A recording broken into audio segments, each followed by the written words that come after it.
इस वीडियो में हम सीखेंगे step by step method to select stock for your portfolio. Smartphone और इंटरनेट आने के बाद स्टॉक मार्केट में इन्वेस्ट करना बहुत ही आसान हो गया है, लेकिन किस स्टॉक में इन्वेस्ट करना है, इस सवाल का जवाब आज भी उतना ही मुश्किल है।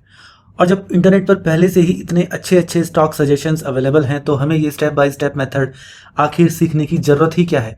चलिए इस बात का जवाब एक एग्जाम्पल के माध्यम से समझते हैं।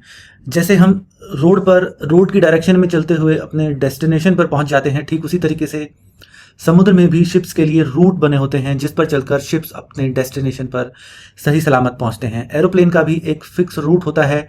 जबकि देखने में ऐसा लगता है कि समुंदर और आसमान तो पूरे खाली पड़े हुए हैं, पर वहां पर शिप और प्लेन को फिक्स रूट पर चलने की आखिर क्या ज़रूरत है। क्योंकि अगर शिप्स और एरोप्लेन फिक्स रूट फॉलो नहीं करेंगे तो रास्ता भटक सकते हैं, कहीं ख़राब मौसम में फंस सकते हैं या पहुंचने में बहुत देरी कर सकते हैं।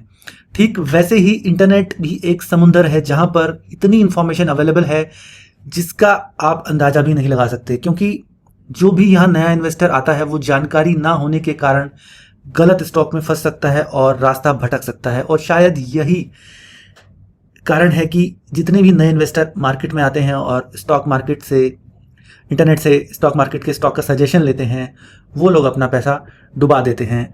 हम भी जब भी हम किसी दूसरे के स्टॉक एडवाइस पर इन्वेस्ट करते हैं तो जल्दी ही उसमें से बाहर निकल जाते हैं, बिकॉज लॉजिक के अभाव में हमारा माइंड अपने डिसीजन से ही कन्विंस नहीं हो पाता है। ह्यूमन माइंड एक मिस्ट्री है। इस माइंड को कन्विंस होने के लिए चाहिए लॉजिक, और यही कारण है कि हमें एक रैंडम स्टॉक एडवाइस से ज़्यादा स्टॉक सिलेक्शन का एक स्टेप बाय स्टेप मेथड चाहिए, जिसके हमें 4 फायदे होंगे। नंबर 1, हमारी नॉलेज बढ़ेगी और हम अपने आप ही स्टॉक का सिलेक्शन कर सकते हैं। नंबर 2, हम स्टॉक में लंबे समय तक इन्वेस्ट रह सकते हैं और अपने पैसे को ग्रो कर सकते हैं। नंबर 3, अगर आप आगे चलकर देखते हैं कि कंपनी के बिजनेस में कुछ प्रॉब्लम है, तो हम उस प्रॉब्लम को सही तरीके से एनालिसिस कर सकते हैं, उसको समझ सकते हैं और अगर ज़रूरत पड़े तो स्टॉक से बाहर भी निकल सकते हैं। वहीं दूसरी ओर अगर आपने किसी दूसरे की एडवाइस से स्टॉक लिया है तो कंपनी शायद बंद भी हो जाएगी तो भी आपको पता नहीं चलेगा कि स्टॉक क्यों गिर रहा है, क्योंकि आपने अपना माइंड अप्लाई नहीं किया, आपने अपना कोई एनालिसिस नहीं किया, ब्लाइंडली दूसरे की एडवाइस पर स्टॉक ले लिया। नंबर 4, अगर आपको किसी ने स्टॉक सजेस्ट किया है तो आप अपने आप स्टडी कर सकते हैं, उस स्टॉक को एनालाइज कर सकते हैं और देख सकते हैं कि उसमें कितना दम है, क्या ये स्टॉक आपके लिए सही है। बिना किसी प्रोसेस या स्टेप बाय स्टेप मेथड के इतने सारे स्टॉक में कुछ स्टॉक को सिलेक्ट करना कोई आसान काम नहीं है, लेकिन अगर आप एक सिस्टम को फॉलो करते हैं या तो ये काम आपके लिए बहुत आसान हो जाता है। तो चलिए देख लेते हैं कि कैसे हम स्टेप बाय स्टेप मेथड को फॉलो करके स्टॉक को सेलेक्ट करते हैं। इस मेथड में हम रिवर्स पिरामिड मेथड, मतलब उल्टा पिरामिड रूल फॉलो करेंगे। जैसे लाखों लोग आईएएस का एग्ज़ाम देते हैं, यूपीएससी का एग्ज़ाम देते हैं, लेकिन कुछ ही लोग फाइनली सेलेक्ट हो पाते हैं। पहले एक एज और क्वालिफिकेशन का क्राइटेरिया होता है। अगर आप उस क्राइटेरिया में फिट बैठते हैं तो उसके बाद आप जो भी एलिजिबल कैंडिडेट हैं उनका स्क्रीनिंग टेस्ट होता है। फिर कुछ काबिल लोग जो टेस्ट पास कर पाते हैं उनका मेंस का टेस्ट होता है और फिर इंटरव्यू होता है। और जब इन सब के पार आप निकल जाते हैं तब फाइनली आप आईएएस के लिए सेलेक्ट होते हैं। ठीक वैसे ही स्टॉक सिलेक्शन का प्रोसेस है। इसमें भी आपको स्टॉक को स्टेप बाय स्टेप फिल्टर करना होता है, क्योंकि इतने सारे स्टॉक्स हैं। आपको कुछ ही स्टॉक में इन्वेस्ट करना है, कुछ ही स्टॉक अच्छे स्टॉक हैं, तो उसको ढूंढने के लिए, उस स्टॉक को सिलेक्ट करने के लिए आपको एक सिस्टमेटिक मेथड होना बहुत ज़रूरी है। पहले मैं आपको स्टॉक सेलेक्ट करने का पूरा प्रोसेस बताऊंगा और फिर एक प्रैक्टिकल एग्जांपल भी दूंगा। तो आइए देख लेते हैं कि हमें कैसे स्टेप बाय स्टेप मेथड को फॉलो करना है। तो पहला स्टेप है डिटरमाइन योर गोल्स। आपको अपना लक्ष्य निर्धारित करना है। अपना गोल सेट करने के लिए आपको अपनी age, salary, family size, risk taking capacity और आपको कितना रिटर्न चाहिए, ये सब आपको कंसिडर करना होगा। अब आप लोग कहेंगे कि सभी को मैक्सिमम ही रिटर्न चाहिए, तो फिर इसमें गोल सेटिंग करने की बात कहाँ से आ गई? क्योंकि अगर बिना रिस्क लिए सभी को मैक्सिमम रिटर्न मिल जाता तो आप ये वीडियो नहीं देख रहे होते। अगर आपकी एज 60 ईयर्स है तो आप अपनी जीवन भर की कमाई किसी पेनी स्टॉक में नहीं लगाएंगे, चाहे उस स्टॉक में कितना भी पोटेंशियल हो। इस उम्र में आप एक सेफ गेम खेलना चाहेंगे। और वहीं दूसरी ओर अगर आपकी उम्र 22 साल है तो आप अपने पोर्टफोलियो में एक बड़ा हिस्सा हाई रिस्क स्मॉल और मिड कैप स्टॉक्स का रख सकते हैं, बशर्ते कि उसमें पोटेंशियल हो। और ये पोटेंशियल कैसे ढूंढना है स्टॉक में, इसी को देखने के लिए हम आगे नेक्स्ट स्टेप देखते हैं। तो ये गोल सेट करने के बाद आप डिसाइड कर लेते हैं, आप डिसाइड कर सकते हैं कि आपको small cap, mid cap, large cap में कितना कितना रेशो में अपने पोर्टफोलियो में रखना है। यंग लोग अपने पोर्टफोलियो का एक बड़ा हिस्सा स्मॉल कैप में रखें, मिड कैप में रखें।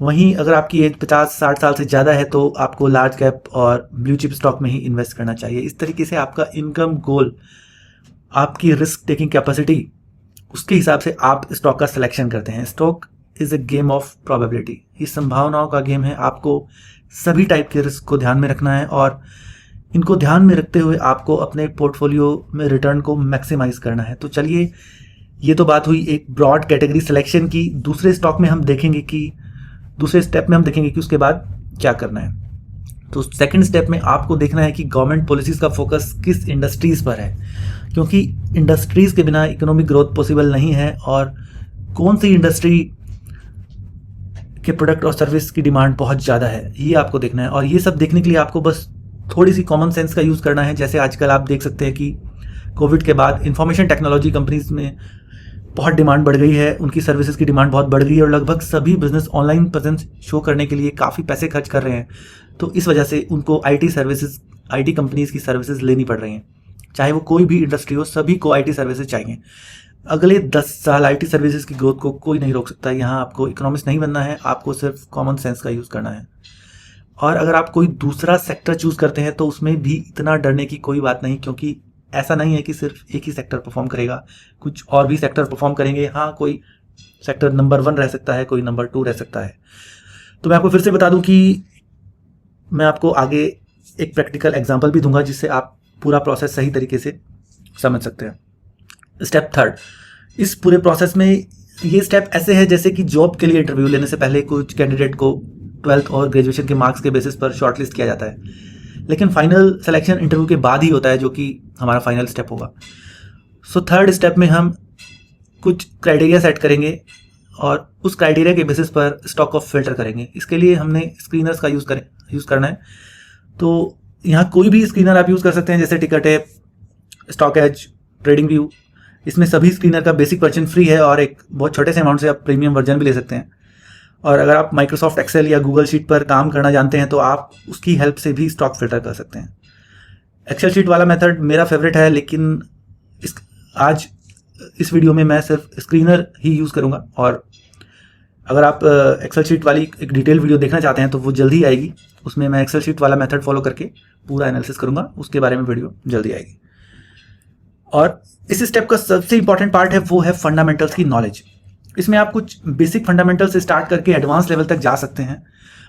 इस वीडियो में मैंने सबसे इंपॉर्टेंट और सबसे बेसिक फंडामेंटल्स के बारे में ब्रीफ में डिस्कस किया है। फंडामेंटल्स को समझना अपने आप में एक बहुत बड़ा टॉपिक है, जिसमें मेरी बहुत सारी वीडियो आने वाली हैं, जिसमें मैं एक एक फंडामेंटल के बारे में बहुत डीप में डिस्कस करूँगा। तो आइए कुछ इंपॉर्टेंट फंडामेंटल रेशियोज डिस्कस कर लेते हैं, जिससे कि आपको इस वीडियो में जो मेथड बताया गया है उसको समझने में थोड़ी आसानी होगी। You can understand the step by step method to select the stock in a better way. So पहला हमारा ये फंडामेंटल रेशियो है पीई रेशियो। इस रेशियो में स्टॉक के प्राइस को अर्निंग से डिवाइड किया जाता है। अर्निंग के लिए यहाँ पर अर्निंग पर शेयर का यूज़ करते हैं, मतलब कंपनी की जितने भी शेयर्स हैं उसमें हर एक शेयर के हिस्से में कितना प्रॉफिट आता है, वही अर्निंग्स पर शेयर है। अर्निंग्स पर शेयर, ईपीएस। जब शेयर प्राइस को ईपीएस से डिवाइड करते हैं तो यहाँ पता चलता है कि स्टॉक का प्राइस उसकी अर्निंग के कंपेयर में कितना गुना ज़्यादा है। इस रेशियो से हमें पता चलता है कि स्टॉक अपने सेक्टर के बाकी स्टॉक के कंपैरिजन में कितना सस्ता या कितना महंगा है। लेकिन यहाँ जो बात ध्यान देने वाली ये है कि सस्ते का मतलब अच्छा नहीं होता और महंगे का मतलब ख़राब नहीं होता। इसमें हमें बहुत सस्ता और बहुत महंगा पी रेशियो से दूर रहना है। इसमें हम बहुत ज़्यादा पी रेशियो और बहुत ही कम पी रेशियो वाले स्टॉक को नहीं चूज़ करेंगे, जैसे कि बहुत कम मतलब 10 से कम, या बहुत ज़्यादा मतलब 150 से ज़्यादा कह सकते हैं। और ये range industry to industry vary करती है। और नेक्स्ट रेशियो है ईपीएस ग्रोथ। ये बहुत ही इंपॉर्टेंट पैरामीटर है। ईपीएस ग्रोथ का मतलब है यहाँ हर एक शेयर के हिस्से में जो भी प्रॉफिट आ रहा है उसमें हर साल कितनी ग्रोथ दिख रही है। कंपनी की जो प्रॉफिट की ग्रोथ है उसको मेजर करने का ये बहुत अच्छा तरीका है। लेकिन इसमें एक बात ध्यान देने वाली है कि अगर कुछ स्पेशल इनकम से अचानक ईपीएस ग्रोथ बढ़ जाती है तो हम उसे कंसिडर नहीं करेंगे। नंबर 3 फंडामेंटल रेशो आता है ROCE, return on capital employed. ROCE का मतलब है कंपनी ने बिजनेस में जो भी कैपिटल लगाई है, जो भी पैसा लगाया है, चाहे वो अपना पैसा हो या लोन का पैसा हो, उन सबको मिला करके उसके ऊपर कंपनी ने कितने % प्रॉफिट अर्न किया है, कितना % रिटर्न कंपनी दे रही है कैपिटल के ऊपर। इस रेशो से हमें पता चलता है कि कंपनी अपने फंड्स को मैक्सिमम प्रॉफिट जनरेट करने के लिए कितने अच्छे तरीके से इस्तेमाल कर रही है।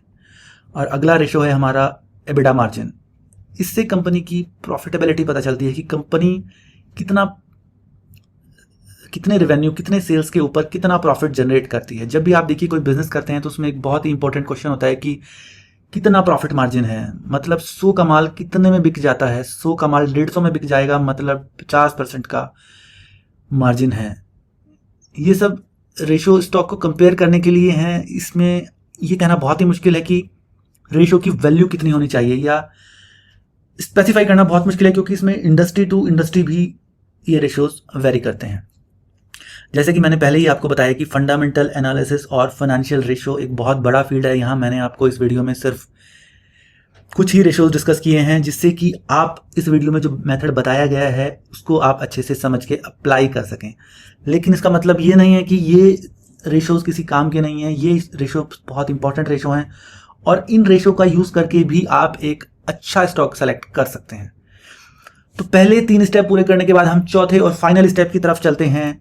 तो 4th स्टेप है, जिन स्टॉक ने लास्ट 3 स्टेप पार कर लिए हैं उन सब का यहाँ पर्सनल इंटरव्यू होगा। मतलब इस स्टेप में हम एक एक स्टॉक को चेक करेंगे, उसका सेल्स, उसका प्रॉफिट ट्रेंड देखेंगे, उसको अपनी आंखों से देखेंगे, उसका बिजनेस, उसका प्रोडक्ट को समझेंगे और उसके बाद हम फाइनली स्टॉक सेलेक्ट करेंगे। तो चलिए इस पूरे प्रोसेस को एक बार स्क्रीन पर प्रैक्टिकली समझ लेते हैं और एक स्टॉक सेलेक्ट कर लेते हैं, जिससे आप लोगों को समझने में आसानी होगी। मान लीजिए कि आपकी एज 22 साल है और आपके सभी एक्सपेंसेस करने के बाद मंथली 25,000 रुपये आप सेव कर लेते हैं। क्योंकि आपकी एज कम है तो आपकी रिस्क कैपेसिटी ज़्यादा है और आप नॉर्मल से थोड़ा ज़्यादा रिटर्न चाहते हैं। जैसा कि मैंने आपको थोड़ी देर पहले बताया था कि आईटी सेक्टर काफ़ी प्रॉमिसिंग लग रहा है, तो ये सेक्टर अगले 10 साल तक बढ़िया ग्रोथ देगा।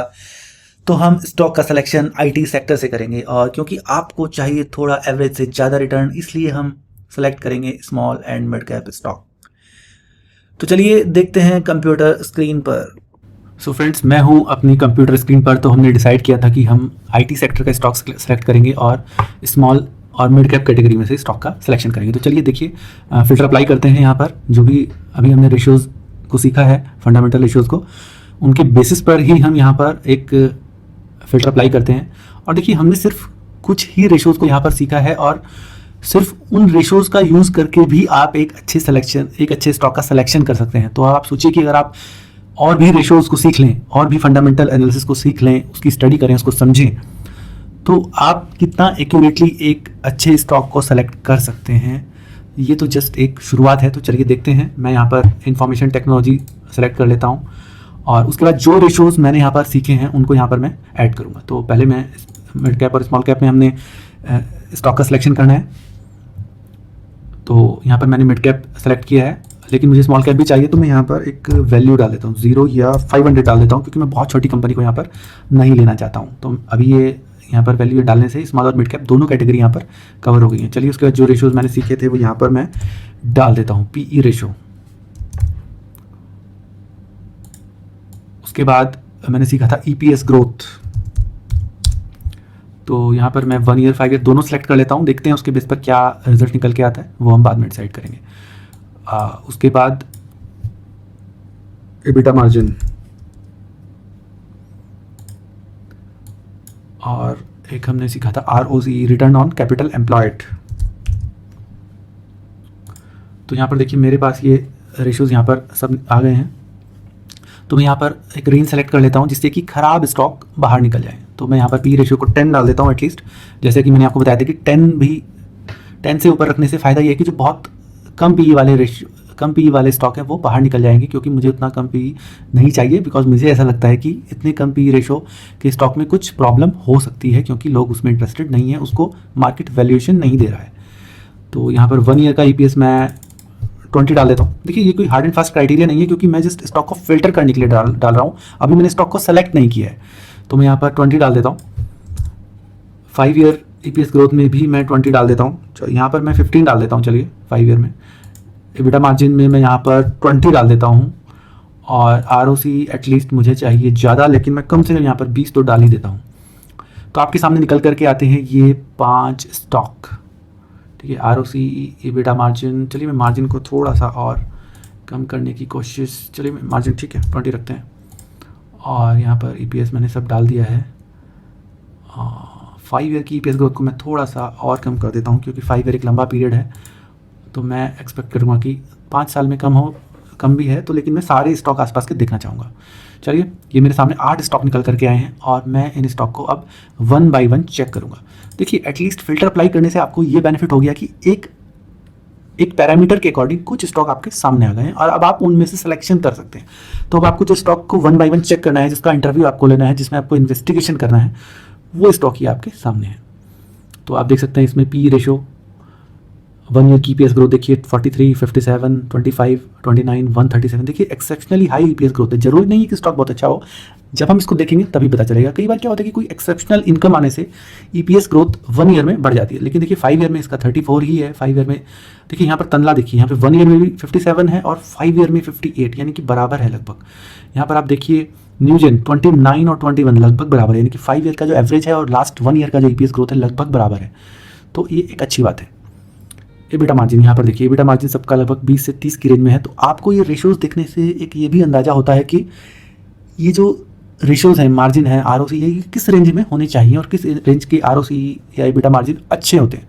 ROC आप देखिए यहाँ पर लगभग सभी 30 से नीचे हैं और यहाँ पर एक ही स्टॉक में तनला में एक्सेप्शनली हाई ROC है। तो चलिए 1 बाय 1 इन स्टॉक को चेक कर लेते हैं। तो सबसे पहले L&T टेक्नोलॉजी सर्विसेज को चेक करता हूँ।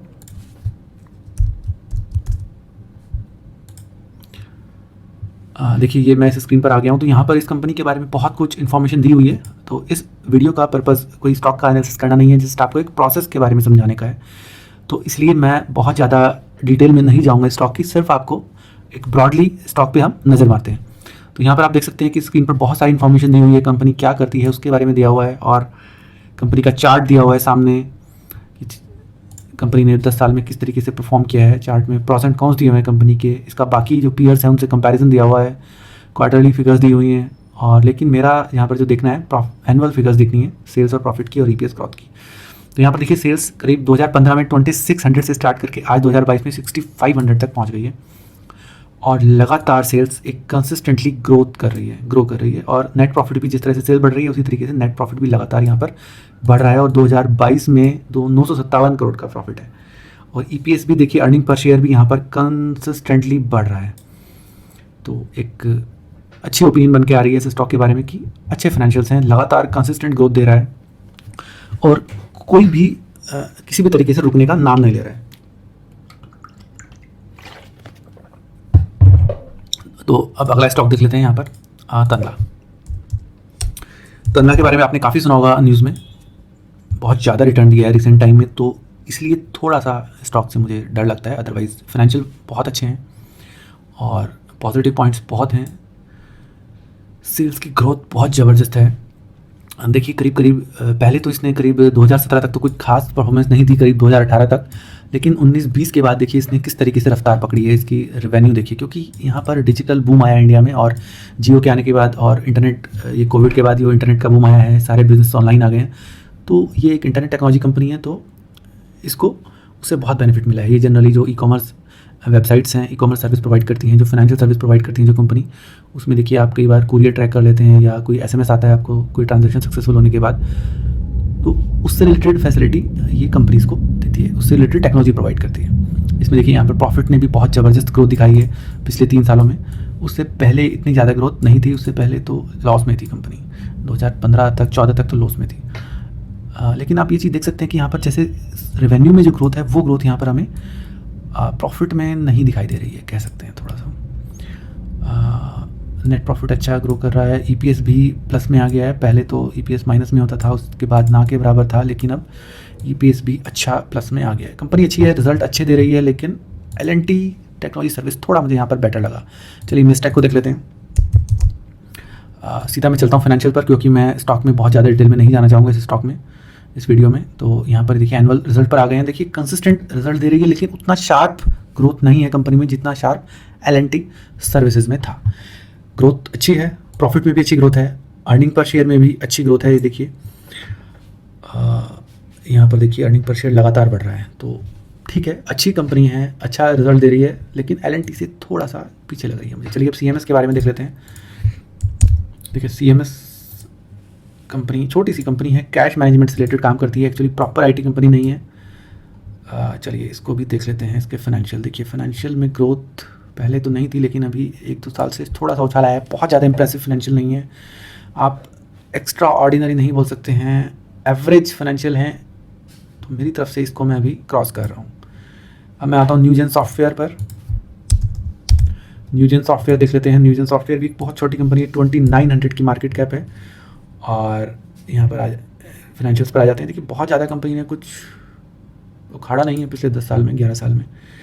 जिस हिसाब से बाकी IT कंपनीज ने ग्रोथ दी है उसके टाइप की उतनी ग्रोथ यहाँ पर नहीं दिख रही है। प्रॉफिट में भी ग्रोथ है, लेकिन जैसी ग्रोथ सेल में है वैसी ही ग्रोथ प्रॉफिट में है। EPS में भी कोई खास ग्रोथ नहीं है, तो मैं अभी इसको यहाँ पर क्रॉस करूँगा। चलिए इसके बाद ई-मुद्रा चेक कर लेते हैं।